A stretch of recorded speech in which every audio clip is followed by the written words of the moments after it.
Good morning from Prudent Prosperity, Monday, September the 8th.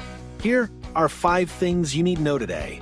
Number 1, U.S. stock futures are pointing higher as investors look ahead to key inflation data later this week. Nasdaq and S&P 500 futures are up 0.4% and 0.3% respectively after the indexes posted modest gains last week. Dow Jones Industrial Average futures are higher by 0.2% after the blue chip index declined for a second straight week.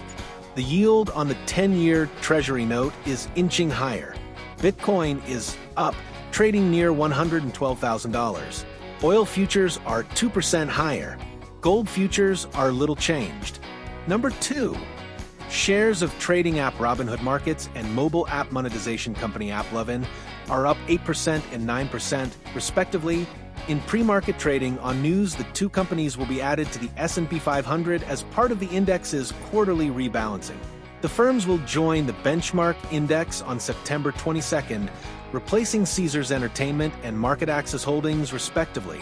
Meanwhile, EMCOR Group stock is up 2% on news. It also will be included in the index, replacing Enphase Energy. Number 3, shares of EchoStar are surging 20% in pre-market trading after the Dish TV parent agreed to sell approximately $17 billion in spectrum licenses to Elon Musk's SpaceX. EchoStar's Boost Mobile subscribers will have access to SpaceX's Starlink direct-to-cell service as part of the deal, which comes 2 weeks after EchoStar made a similar deal with AT&T to sell $23 billion in spectrum licenses. EchoStar said the transactions should resolve the Federal Communications Commission (FCC's) inquiries into whether it was meeting certain requirements for both its wireless and satellite rights.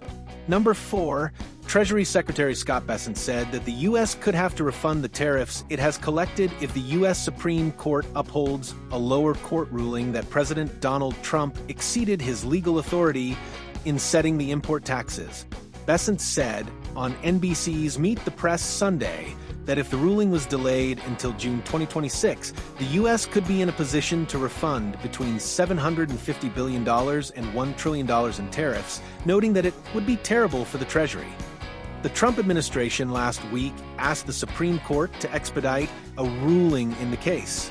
Number 5, the U.S. reportedly is mulling annual approvals for exports of chipmaking supplies to Chinese factories of Korean firms Samsung Electronics and SK Hynix. Bloomberg reported that Commerce Department officials presented the plan for a site license idea to Korean counterparts last week.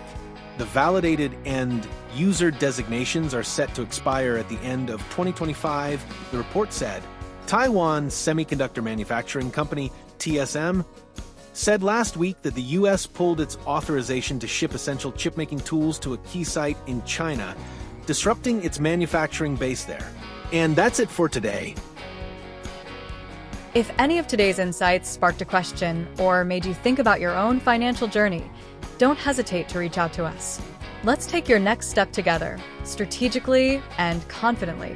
And always remember, stay prudent, stay prosperous, make it a great day.